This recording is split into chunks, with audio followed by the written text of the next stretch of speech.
الحمد لله رب العالمين والصلاة والسلام على سيد الأنبياء والمرسلين أما بعد فأعوذ بالله من الشيطان الرجيم بسم الله الرحمن الرحيم وَلْتَكُن مِّنكُمْ أُمَّةٌ يَدْعُونَ إِلَى الْخَيْرِ وَيَأْمُرُونَ بِالْمَعْرُوفِ وَيَنْهَوْنَ عَنِ الْمُنكَرِ وَأُولَٰئِكَ هُمُ الْمُفْلِحُونَ وَلَا تَكُونُوا كَالَّذِينَ تَفَرَّقُوا وَاخْتَلَفُوا مِن بَعْدِ مَا جَاءَهُمُ الْبَيِّنَاتُ وَأُولَٰئِكَ لَهُمْ عَذَابٌ عَظِيمٌ صدق اللہ العظیم۔ احبابی وقال، آج ہمیں سورہ آل عمران کی آیت نمبر 104 اور 105 پڑھنے کی سعادت حاصل ہو رہی ہے۔ ان آیات میں سے پہلی آیت بینہ میں مالک ارض و سماوات نے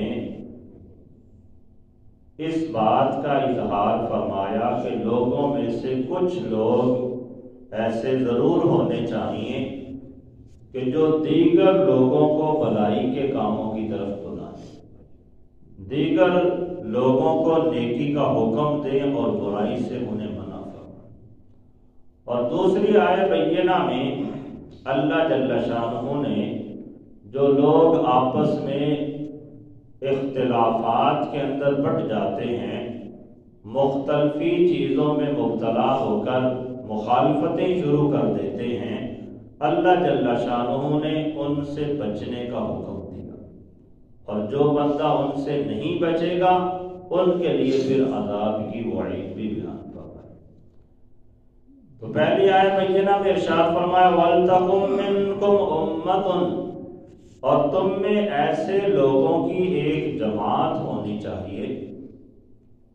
يَدْعُونَ إِلَى الْخَيْرِ وَيَأْمُرُونَ بِالْمَعْرُوفِ وَيَنْهَوْنَ عَنِ الْمُنكَرِ، کہ اس جماعت کا کام کیا ہونا چاہیے کہ يَدْعُونَ إِلَى الْخَيْرِ، وہ لوگوں کو بھلائی کے کاموں کی طرف بلائیں، وَيَأْمُرُونَ بِالْمَعْرُوفِ، لوگوں کو نیک کام کرنے کا حکم دے، وَيَنْهَوْنَ عَنِ الْمُنكَرِ، اور برے کاموں سے لوگوں کو منع کرے، وَأُولَئِكَ هُمُ الْمُفْلِحُونَ، اور وہی لوگ فلاح کو پہنچنے والے ہیں۔ تو احبابی وقار، جس علاقے میں، جس جماعت میں کوئی ایسے افراد موجود ہوں کہ جو دوسرے لوگوں کو اچھائی کا حکم دیں، دوسرے لوگوں کو نیکی کے کاموں کی طرف راغب کریں اور برائی سے لوگوں کو بچانے کی کوشش کریں، تو ایسی جماعت کے متعلق ارشاد فرمایا اولئک هم المفلحون، وہ لوگ فلاح پانے والے ہیں۔ تو احبابی کی وقار، امت محمدیہ کو اللہ جل شانہ نے بہترین امت قرار دیا، اور اس امت کے بہترین ہونے کی وجہ ہی اللہ نے یہ بیان فرمائی کہ اس امت کے اندر ایسے افراد موجود ہیں کہ جو لوگوں کو نیکی کا حکم دیتے ہیں اور برائی سے منع کرتے ہیں۔ اسے اللہ جل شانہ نے قرآن کریم کے اندر ہی بیان فرمایا کنتم خیر امت اخرجت للناس تأمرون بالمعروف وتنہون عن المنکر، اور ان امتوں میں سے تم لوگ سب سے بہترین امت ہو جو لوگوں پر ظاہر کی گئی ہو، تأمرون بالمعروف وتنہون عن المنکر، کہ تم لوگوں کو نیکی کا حکم دیتے ہو اور برائی سے منع کرتے ہو۔ تو پتہ چلا کہ یہ جو منصب ہے، یہ جو کام ہے کہ لوگوں کو اچھائی کی طرف لے کے آنا اور لوگوں کو برائی کے کاموں سے محفوظ رکھنا، یہ ایسا کام ہے کہ جو بندے کو بہترین لوگوں کی صف میں شامل فرما دے۔ ویسے تو اللہ تعالیٰ نے تمام انسانوں کو عظمت و شان عطا فرمائی،